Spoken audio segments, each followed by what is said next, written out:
साल 2012 के बाद से अब तक देश में एफएमसीजी उत्पादों की कीमतें 2 गुने से ज़्यादा हो गईं। सीसीआई ने के साथ बोस्टन कंसल्टिंग ग्रुप ने अपनी रिपोर्ट में बताया कि रसोई के सामान, house hold care products, food और पेय पदार्थों के बाद कॉलेज फीस में सबसे ज़्यादा बढ़ोतरी दर्ज की गई। ये रिपोर्ट जो आई, इसमें पता चला कि 2007 और 2023 के बीच एफएमसीजी वॉल्यूम में 3.4% की सालाना ग्रोथ दर्ज की गई। सर, एफएमसीजी कंपनियों के आंकड़ों को कैसे समझा जाए? ये काफ़ी दिलचस्प आंकड़ा और हमें भारतीय बाजार की कई ऐसी जानकारियां दे रहा है और एक लंबे समय का आंकड़ा है, तो इसको आप ट्रेंड या पैटर्न कह सकते हैं, क्योंकि इसमें कोविड का समय भी शामिल था और कोविड के गैर कोविड के समय भी शामिल थे। इससे दो बेहद महत्वपूर्ण चीज़ें निकली। पहली चीज़ तो ये निकली कि भारत में उपभोक्ता सामानों की, एफएमसीजी उत्पादों की, यानी जो पैकेज्ड कंज्यूमर प्रोडक्ट हैं, जिसमें आप साबुन, तेल, मंजन, खाने के सामान या बाकी फूड प्रोडक्ट हैं, इनकी बिक्री की ग्रोथ केवल 3.4% रही है पिछले 15 साल में, जो कि भारत के बाजार की संभावनाओं को देखते हुए काफ़ी कम है, क्योंकि भारत में इसी दौरान जो कंजम्पशन एक्सपेंडिचर है, लोगों की खपत खर्च है, वो 6% की ज़्यादा रफ्तार से बढ़ी। यानी भारत में अभी भी एफएमसीजी उद्योग के लिए मांग बढ़ने की रफ्तार भारत की खपत खर्च की रफ्तार से आधी है।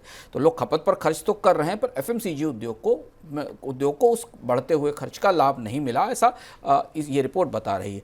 दूसरी और ज़्यादा महत्वपूर्ण बात यह है कि भारत के अधिकांश उत्पादों में पिछले 15 साल के दौरान, बल्कि 10 साल माना जाए, तो ज़्यादातर एफएमसीजी उत्पादों की कीमतें 2 गुनी बढ़ गई। ये बेहद चौंकाने वाली जानकारी है। चौंकाने वाली इसलिए है क्योंकि इस दौरान लागतें भी कम हुई, उत्पादन भी बढ़ा, कच्चा माल भी सस्ता हुआ, लेकिन एफएमसीजी उद्योग कहीं ना कहीं जो उसकी वॉल्यूम की ग्रोथ है, यानी जो उसके माल में बिक्री की कमी है, उस नुकसान की भरपाई के लिए वो कीमतों में बढ़ोतरी का सहारा ले रहा है। तो अगर आप 10 साल पहले कोई साबुन या कोई टूथपेस्ट या कोई एफएमसीजी प्रोडक्ट किसी कंपनी का खरीद रहे थे, तो उसकी कीमत लगभग 2 गुनी हो चुकी है। लेकिन इन 10 सालों में लोगों की ज़िंदगी जीने की लागत में जिस तरह से बढ़ोतरी हुई, उस हिसाब से उनकी आय या कमाई नहीं बढ़ी है। तीसरी महत्वपूर्ण बात यह कि बाजार का ये स्ट्रक्चर हमें ये बता रहा है कि धीमे धीमे कीमतें बढ़ाने की क्षमता जिन कंपनियों के पास है, यानी जिनके पास प्राइसिंग पावर मौजूद है, वो कंपनियां ही बाजार को लीड कर रही हैं। इसलिए एफएमसीजी के बाजार में हमें अब कुछ खास उत्पादों में कुछ खास कंपनियों की मोनोपोली बनती दिखाई दे रही है, क्योंकि वॉल्यूम की ग्रोथ कम है। जिनके पास प्राइसिंग पावर है, जिनके पास बड़ा नेटवर्क है, वो बाजार का बड़ा हिस्सा अपनाएंगे।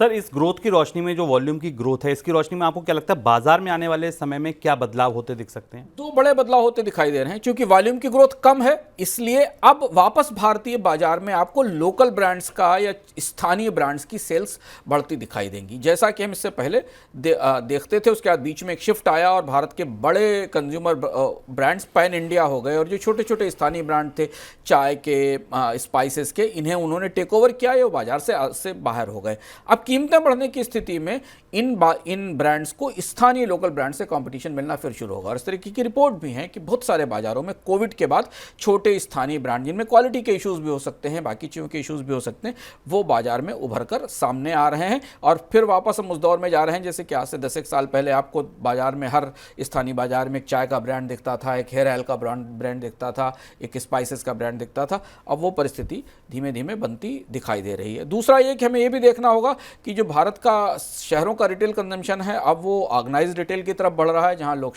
मॉल से, ग्रोसरी स्टोर से या ऑनलाइन शॉपिंग कर रहे हैं।